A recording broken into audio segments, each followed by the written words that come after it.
Hola chicos, ¿cómo están? Mi nombre es Lucas Rayo y vamos a resolver un problema que tiene dos tipos de roce. Roce en polea y roce por deslizamiento o entre superficies.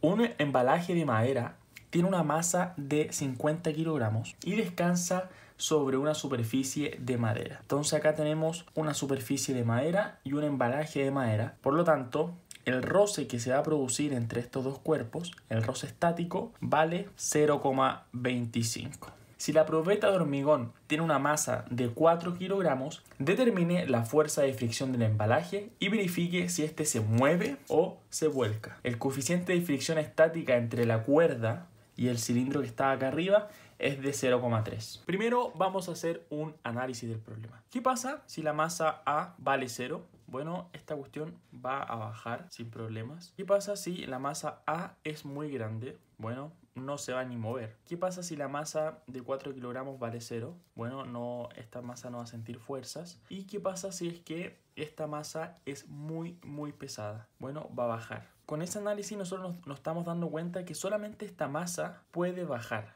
no puede subir. Esto va a ser muy importante porque vamos a ver cómo esto se va a mover o cómo va a girar. Porque esta masa es imposible que suba. ¿Por qué? Bueno, porque si esta masa es muy grande, da exactamente lo mismo porque está apoyada sobre una superficie de madera. Entonces esta masa solo puede bajar. Y si solo puede bajar, entonces este cilindro, la cuerda, va a girar en ese sentido. Por lo tanto, es como el caso que se encuentra acá. Y la tensión T1 va a ser mayor a la tensión T2. La tensión T1 va a ser mayor a la tensión T2. Pero Lucas, yo no entendí mucho eso. Bueno, te explico de nuevo. Esta masa que está acá solamente puede bajar, es imposible que suba. Entonces, en el cilindro que está ahí, va a girar la cuerda o va a tender a girar en ese sentido, ¿cierto? Ya, pero si eso no te queda claro, si tú quieres mover esta caja que está acá y tú tiras desde la masa de 4 kilos hacia abajo, ¿qué va a pasar? Bueno, vas a tener que hacer la fuerza para mover esa caja y una fuerza extra. ¿Por qué? Porque bueno, acá tenemos roce, entonces se va a perder una cantidad de fuerza ahí.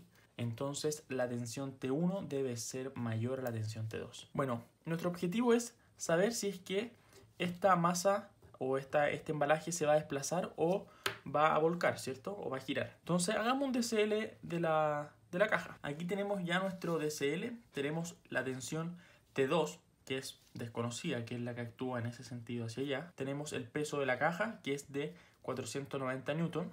Acá lo multipliqué por 9,8. También vamos a tener una fuerza de roce en ese sentido o en ese sentido, ¿cierto? Para cualquiera de los dos lados. Pero como esa fuerza es la que me va a tratar de empujar la caja para ese lado, la fuerza de roce se opone al movimiento, por lo tanto la dibujo hacia el lado derecho o la coloco en nuestro DCL hacia el lado derecho. También vamos a tener una normal, la cual va a estar, como ya vimos en un video anterior, a una posición X del centro. Ahora la dibujé para el lado izquierdo. ¿Por qué para el lado izquierdo? Bueno, ustedes dan lo mismo para el lado que la dibujen, pero traten siempre de dibujarla hacia el punto de giro. ¿Cuál es el punto de giro? Este que está acá. ¿Por qué ese es el punto de giro? Bueno, porque si es que este embalaje va a volcarse, lo va a hacer respecto a ese punto. Entonces yo les recomiendo que siempre lo dibujen para ese lado. ¿Por qué para ese lado? Bueno, para que no tengan problemas con X negativo y no se preocupen. Entonces ya tenemos nuestro DCL y tenemos esta fuerza o esta tensión desconocida. ¿Y cómo la podemos encontrar? Bueno, hagamos un DCL de la polea o del cilindro.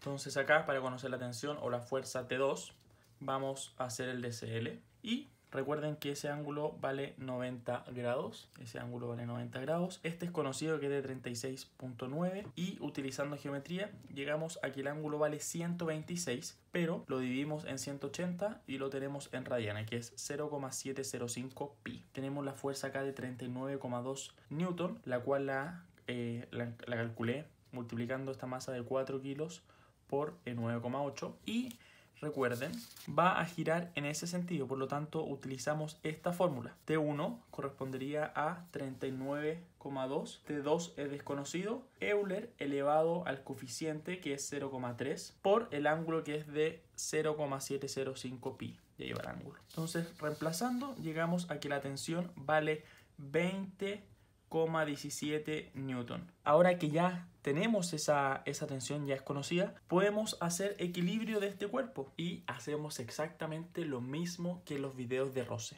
por desplazamiento. Hacemos equilibrio y tenemos las tres ecuaciones en el eje X, en el eje Y y momento respecto, acuérdense, yo les dije, hagamos momento respecto a este punto. Eso yo se los recomiendo. Entonces acá tenemos nuestro DCL, la fuerza T2 en el eje vertical, utilizando el seno, vamos a tener 12.1 newton y en el eje horizontal, utilizando el coseno, vamos a tener 16.1 newton. Entonces hacemos sumatoria en el eje X, la fuerza de roce va a ser igual a 16.1, luego hacemos sumatoria en el eje Y y momento respecto a este punto que está acá. Esa fuerza no nos produce momento, nos produce momento la normal, que es un momento negativo, menos nx. Luego calculamos el momento respecto a la fuerza de 16.1, que va a ser un momento positivo, la cual se multiplica por el brazo 0,3 porque está actuando justo en ese punto, 0,3. Y finalmente la de 12.1, que es un momento negativo. Si te preguntas cómo calculé el momento de estas dos fuerzas, que realmente puede ser alguna pregunta, porque me lo han preguntado, nosotros, esas fuerzas realmente están actuando ahí, solamente que las dibujé ahí para no saturar el dibujo. Nosotros esta fuerza,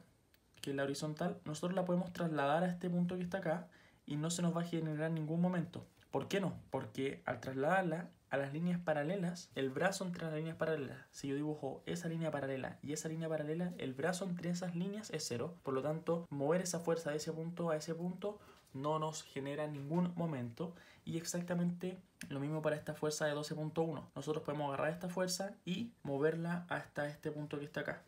Si la movemos hasta ese punto que está acá, si trazamos las líneas paralelas, no se nos va a generar ningún momento porque la distancia entre el brazo, entre las líneas paralelas, es cero. Finalmente, de la ecuación de momento, nosotros despejamos la variable x, que es la distancia, y nos tenemos que nos da de 0,00694. Por lo tanto, se va a encontrar dentro de la superficie de, el embalaje, y eso, ¿qué implica? Que no va a volcar. Ahora, para chequear el desplazamiento, tenemos que el embalaje solamente va a deslizar cuando la fuerza de roce, esta que está acá, supere la fuerza de roce crítica. Si es que no lo supera, entonces no se va a desplazar. Calculamos acá la fuerza de roce crítica, que es la normal por el coeficiente de roce estático de 0,25 y llegamos a un resultado de 119. Como esta fuerza crítica, que es la necesaria para que ocurra desplazamiento, es mayor a la actual, es mayor a la que está ocurriendo realmente en el cuerpo, entonces no se mueve.